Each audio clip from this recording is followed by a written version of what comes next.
Britain's Foreign Secretary has warned of Brexit paralysis in the UK, but there are frantic efforts underway to prevent that happening.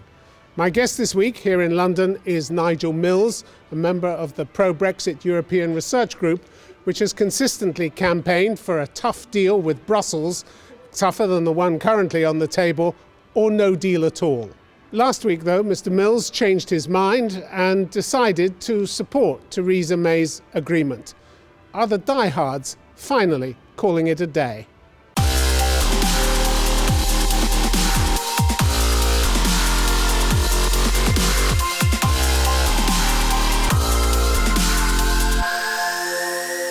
Nigel Mills, welcome to Conflict Zone. Thank you. Have you finally accepted that the European Union is not going to blink when it comes to the deal on the table? That they finally mean what they said? This is the only deal available? Well, the deal's not changed substantially since November, so aside from some clarifications, I think we have to accept that that's the very likely situation. I don't think you could rule out them trying to help the Prime Minister at the summit by offering a few more clarifications or a couple more legal interpretations, but I don't think the substance of the deal is going to change at this stage. No. So your colleagues in the ERG, the European Research Group, fundamentally underestimated the EU, didn't they? Well, they kept saying it was going to blink. I mean, we had this from Andrew Bridgen, didn't we? The EU will blink at the 11th hour, but we're not there yet. We need to hold our nerve. They were never going to blink, were they? Perhaps we overestimated our own negotiating abilities in that situation. You overestimated them. Well, I think we... I don't think any of us, when we set out on this after the referendum, thought we'd end up in this situation of, having no idea what the future partnership is, being asked to sign a transition which restricts our future partnerships and not really having anything in return for it. But no, I think the EU have held firm to their positions. That may not have been a sensible tactic for them. You never quite know how the next week or so will go. We still haven't agreed a deal. We still haven't agreed an extension. There's still scope. We haven't ratified it. You have agreed it. The government agreed a deal. We've agreed a deal. It hasn't gone through Parliament. That's the key thing. But this idea that the EU always blinks, which we've heard from many of your colleagues, this was a fundamentally false assumption, wasn't it? That somehow Britain had equal cards with the EU. It didn't. It never did it?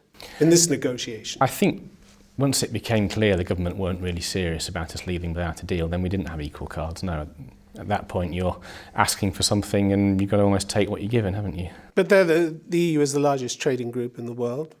They hold all the cards. It's their club that you're leaving. They will decide what rules apply.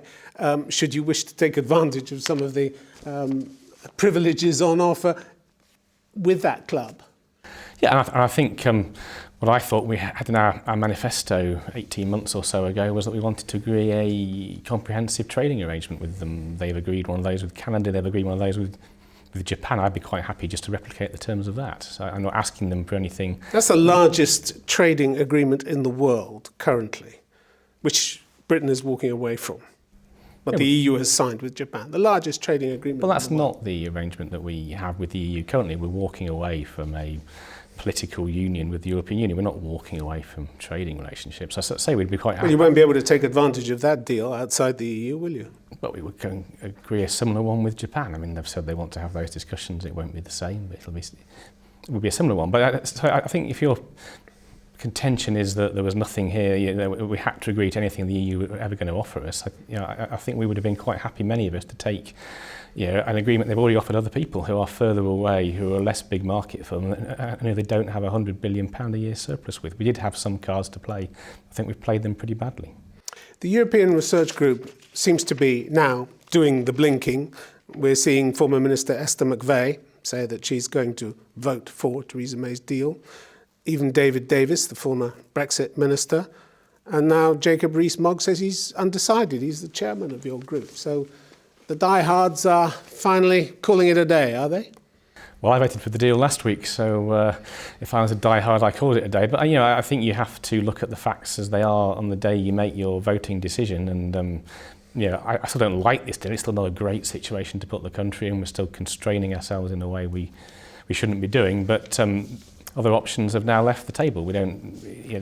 The government, who until last week hadn't said whether they would do no deal or not if their a deal failed have now made it perfectly clear that they don't want to do no deal. Parliament made it clear that Parliament wouldn't approve a no deal Brexit. So the choice is now the Prime Minister's deal or what looks like a long extension. And I think it's clear to me that the deal is the better bet of those two. You talk about fact, but it's been hard to throw off some of the fantasies that you Brexiteers sold to the public in 2016 before the referendum, hasn't it?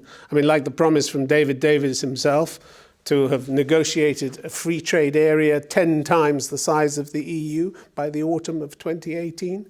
Where did fantasies like that come from? Well, I don't remember that fantasy, but we voted to leave. They should have been able to have a constructive dialogue with the EU, and we should have been able to leave by now with the future partnership. But not on the basis of these fantasies, was there? I mean, Michael Gove, for instance, the day after we vote to leave, we hold all the cards and we can choose the path we want. What was that? I mean, that was we played simply those cards false, wasn't it? We could have chosen to say we'll leave without a deal. Here's a draft free trade deal, take it or leave it. We didn't choose to play the cards in that way. We've been trying to secure I think the government have been trying to secure what looks like a hybrid half-in, half-out relationship, which the EU did think was cherry-picking. But you Brexiteers sold fairy tales to the country. You sold the public a pup, didn't you? I think we did. I think we sold them the vision of an independent country that could make its own decisions, that wanted to have a cooperative trading relationship with its nearest neighbour. I think people watching this, however, will be a little bit confused as to why the EU has stuck so long to the line that they can't negotiate the future arrangement until we've left. And what people wanted us to do was leave and move into the new relationship seamlessly. I mean, it's just a crazy situation to say to your nearest market when you were closest allies, I won't even talk to you about your future relationship until you've actually walked out the door. I mean, where's the logic in that? That's one of the things that's driven to this situation. Well, it doesn't matter whether it's logical to you. It seems logical to them. And again, as we've said, they held all the important cards. Here we are, a few days from the leaving date, without a deal in place, with our law still being to leave. But that's not down to the EU. 1,000 days of disunity among the Tory party, factional disputes, fantasy promises, and an almost criminal failure to consider the good of the country and the national interest. I think everyone's been looking for the good of the country. I mean, this is the single biggest decision we've taken in more than my lifetime, in probably decades. I don't think anybody in Parliament is voting for anything they don't think is in the national interest. I mean, I think that's just a utterly unfair thing to suggest. Well, if they had been working in the national interest, we would have seen people ready to compromise. Ken Clarke, the father of the House, said the public holds the House of Commons in near contempt for the fusion they see. Not only is opinion polarised here, lots of factions are pursuing their own preferred ways, but the public are even more polarised than at the time of the referendum. He's basically saying, look what you've done to the people of this country. Look what you've done. You've confused them, you've polarised them, and you've got no result. We had a referendum. We have to try and implement that decision. I think what many of us have been doing is saying we had a manifesto. We went to the country a year after the referendum and said, here is our Brexit plan.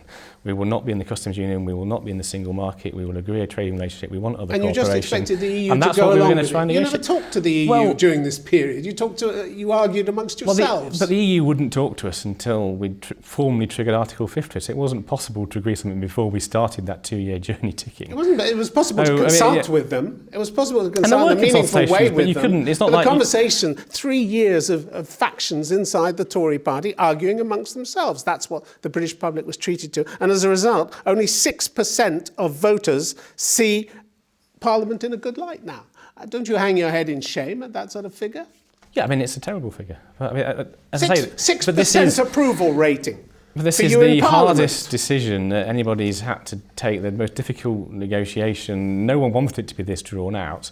I think that it is I think Parliament reflects how divided the country is on this situation. I don't think but if you can't compromise, you, the people's representatives, can't compromise, and you haven't been able to compromise for almost 3 years, what are you doing in politics anyway? Politics is supposed to be about compromise, isn't it?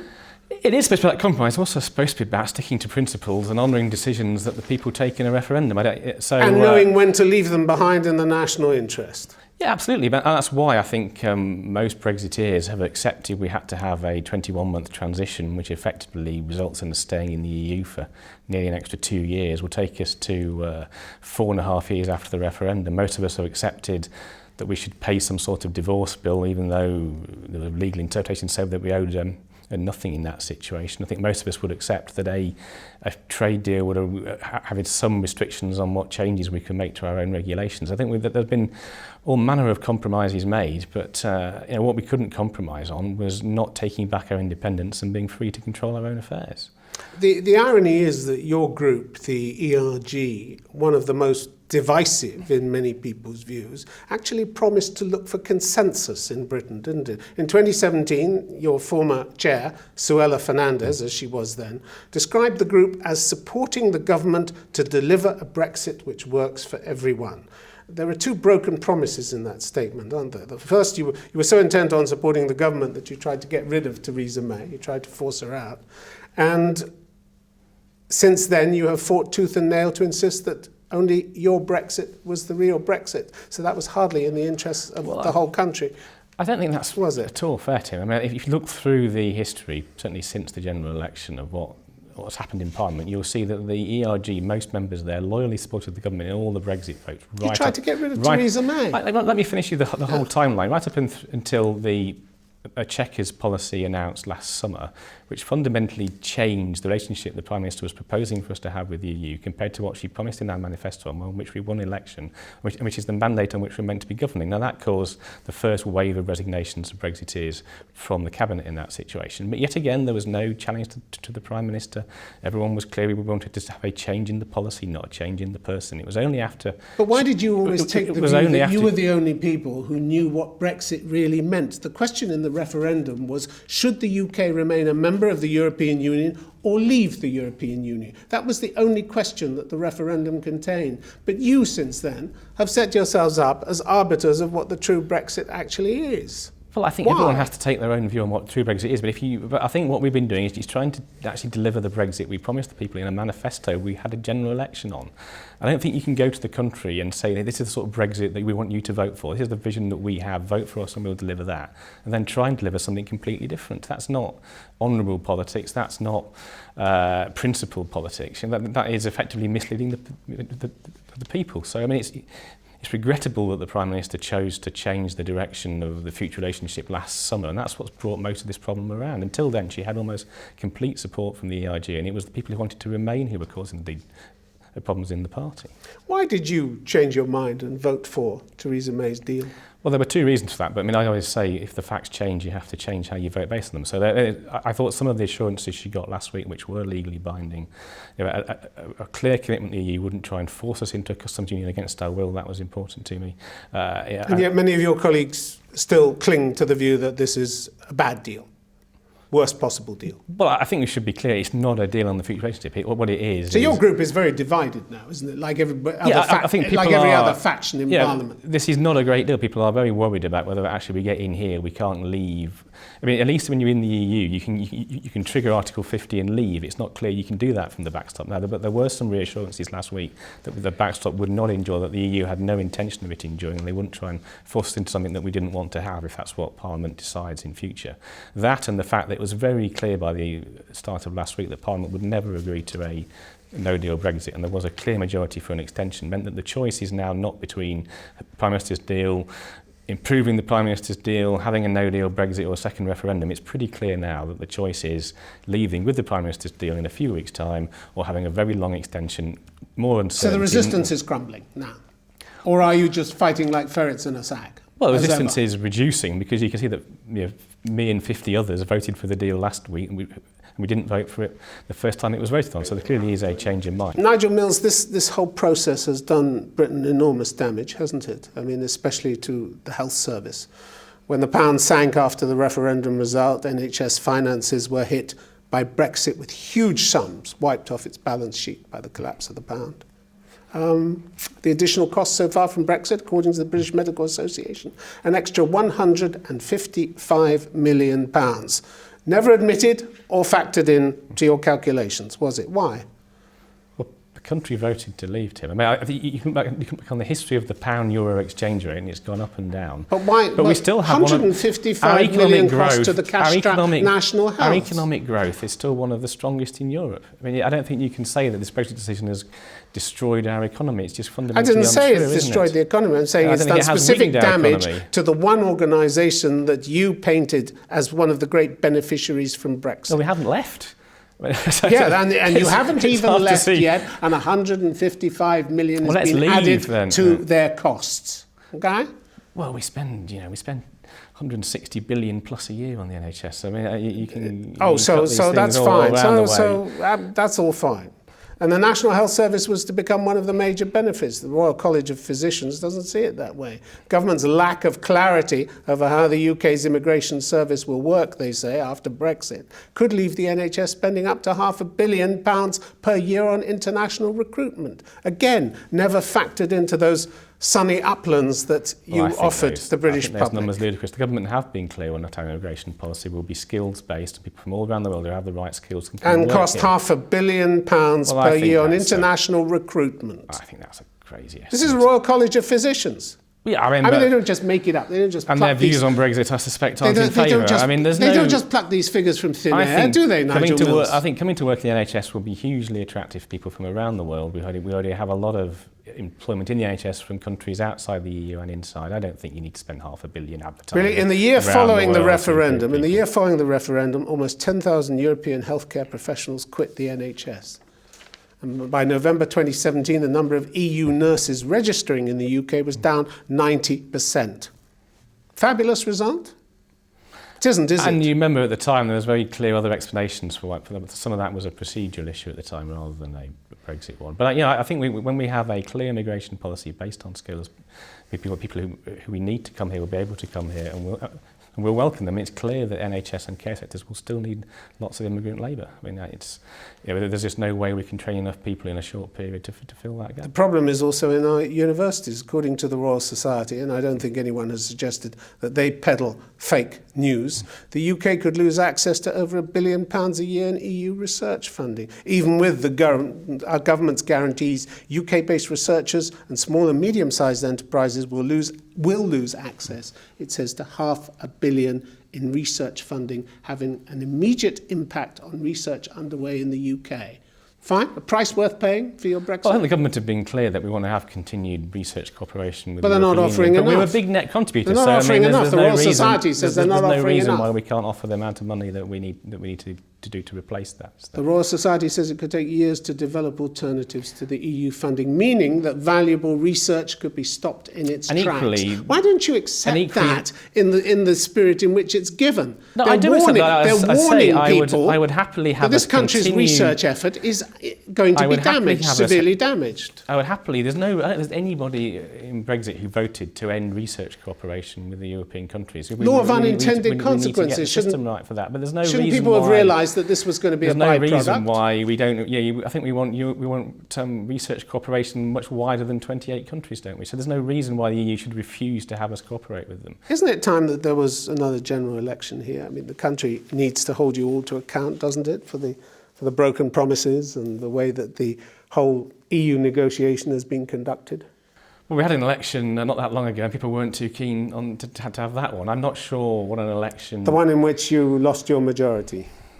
The one in which we got the largest share of the vote that my party's had in 20-something years. Yeah, but you still lost your majority. So it wasn't a great result, was it? It wasn't a great result, no. But I think you can see when your vote share goes up from 36 to 44% that people were Labour's giving went you up some too. kind of endorsement. Yeah, and they promised to deliver Brexit as well. But I'm not sure what a general election would change. I mean, what proposals would both the main parties be standing on?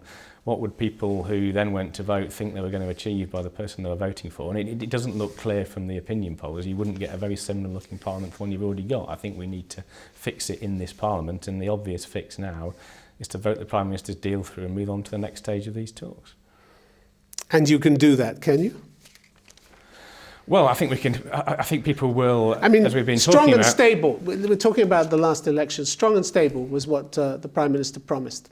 in her election campaign. We've seen anything but strong and stable. We've seen weak, vacillating, we've seen divisions, we've seen... And she sought that election, Tim, on the basis that she needed a strong majority to deliver on something as difficult as Brexit, and the public didn't give us that strong majority.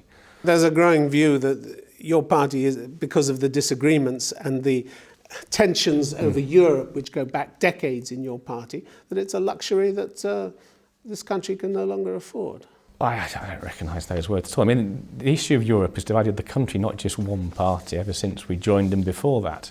The people decided they wanted to leave, and we should deliver that. If you look at the opinion polls, my party is still enjoying healthy leads in most of the opinion polls. I don't think you can say we've become some luxury people don't want anymore. Whatever happens with Brexit, it's going to take years to find out the true impact of it, isn't it? I mean, most economists who looked at a post-Brexit future didn't have much good to say about it.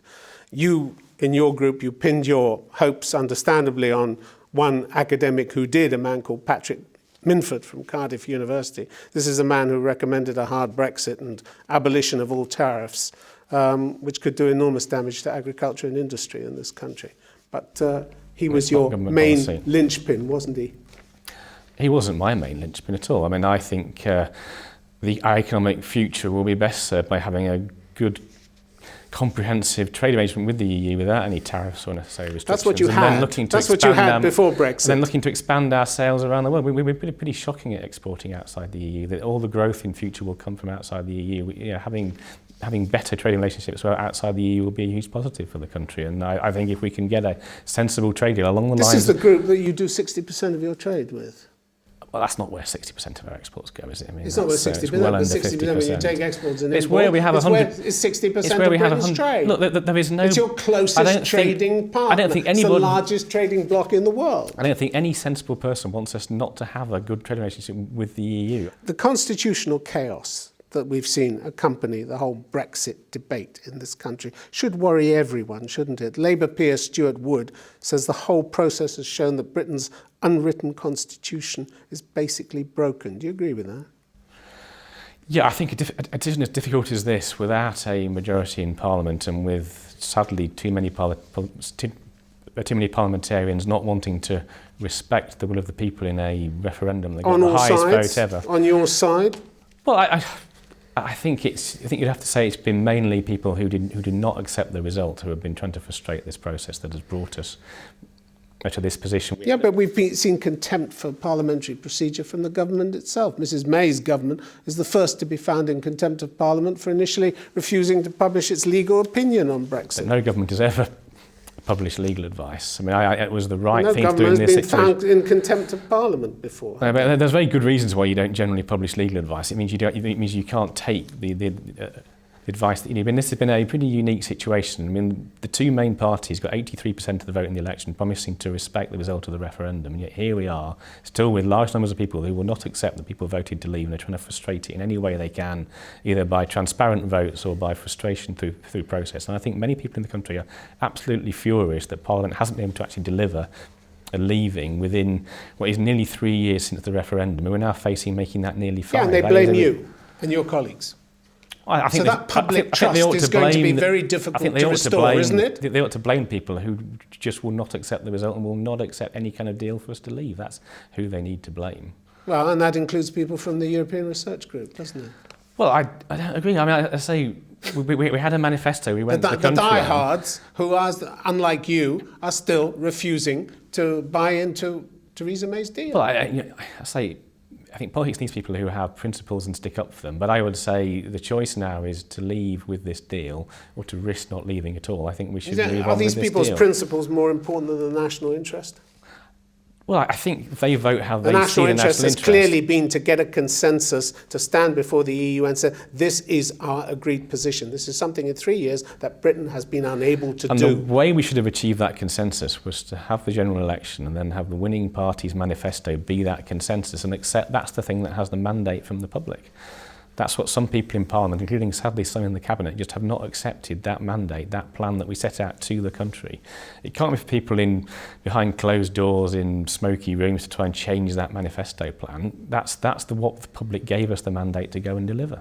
Britain is going to emerge from this process a more damaged, a more divided nation than it has been in modern times. Well, I think how do you mitigate that? You're dividers, not uniters, aren't you? I think the way we heal the wound, but this country's been divided on this issue for a long time. We gave back to the public the final decision: should we stay or should we leave? The only way we can unite the country is to move on, leave, and then get onto governing the country on the issues that they care about and making a success of the decision that people have taken. I don't think you can unite a country. Could still be a long way away, arguing about it. That scenario. A decision was made, it should be implemented. That's what Parliament should be doing. If you give the decision back to the people, you have to implement what they decide. And the big question is how, and you're still not agreed on that. Well, we have one deal on the table that gets us out of the EU in the next few weeks. I think that is the best way forward. I don't think anybody really wants another couple of years where we can stay in the EU and argue about this and try and work something out. And even then, if the EU won't change their mind on negotiating a future partnership while we're still in, we'll have 2 more years of arguing about how we get out, and then we'll have to start on the future partnership. That's not a healthy situation. I think this needs to be resolved quickly now. I hope in the summit that we have at the end of this week, perhaps another couple of clarifications and concessions can be made, and that can be enough to get this deal over the line, and we can get on with approving it and ratifying it. Nigel Mills, it's been good to have you on Conference. Thank you. Thank you.